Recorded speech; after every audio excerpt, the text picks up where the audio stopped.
Well, let's take a look now at what's happening in the world of the protests here at home. The riots, as some people are calling it, these violent protests starting in KwaZulu-Natal have reached the Johannesburg CBD, these free Zuma protests, as they're being called. Now, sections of the M2 highway are still closed after protesters blocked the road with burning tyres and rocks. Also, issues in Jeppestown. Let's go across to my reporter, Viwe Mtila, who's following this for us. He's been out and about throughout this morning. And there he is there, JMPD behind you. The sun has risen on another day of potential disruptions in the Joburg CBD. Viwe, how does it look this morning?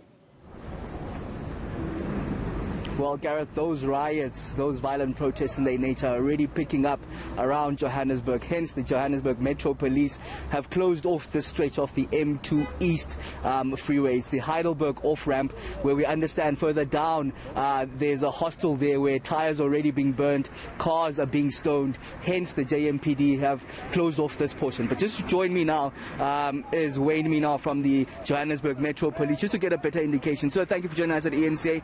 But just some of the reasoning behind closing this. We understand there's a hostel further down? Yes, there is a hostel further down on the M2 at Denver, and there were shots fired at passing vehicles on Saturday night, so hence this freeway had to be blocked off. And there's also a lot of debris. There's burning tires even as we speak now, and rocks on the M2 at Denver, hence the freeway had to be blocked off. So motorists coming from the southern side of Johannesburg wanting to go towards OR Tambo will unfortunately have to use the N12 and then the N3, then R24. And then motorists coming from the eastern side of Johannesburg, from Leondale and Germiston, will have to make use of the N12, then N1, or N12 and N3, or get in from the Bedford View side to get into the CBD of Johannesburg. Now, there's been a lot of criticism towards the police in terms of the riots that we're seeing, the looting that has been going on unwarranted. Do you have enough reinforcements, and what's been done about it on the ground? Yes, what will happen is that when it's necessary, the officers will work integrated. All the law enforcement will be integrated. So all the law enforcement will come together, then we will deploy from that point. Is it not necessary now, given the extent of these riots really that we're seeing? Yes, no, look, at the moment it is quiet.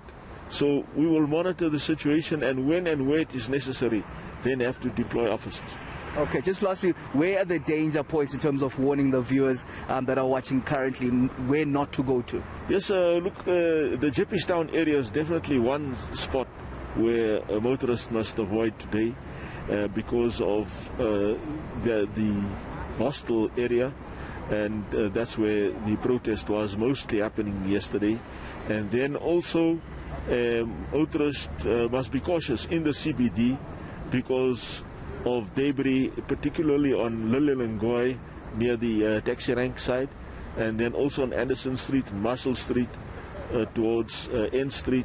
There's still debris on the road where motorists have to look out for.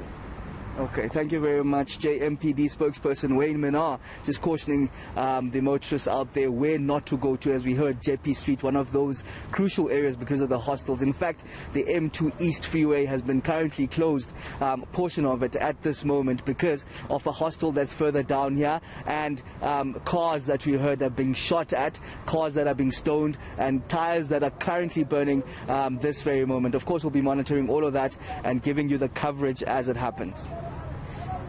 All right, Viwe, for the moment, I'm going to say thank you very much indeed. A very, very quiet and deserted section of the M2 that's just near the Heidelberg turnoff. Also, JMPD's Wayne Mina saying if you are having to go into the CBD, the Jeppestown area is a bit of a problem as well.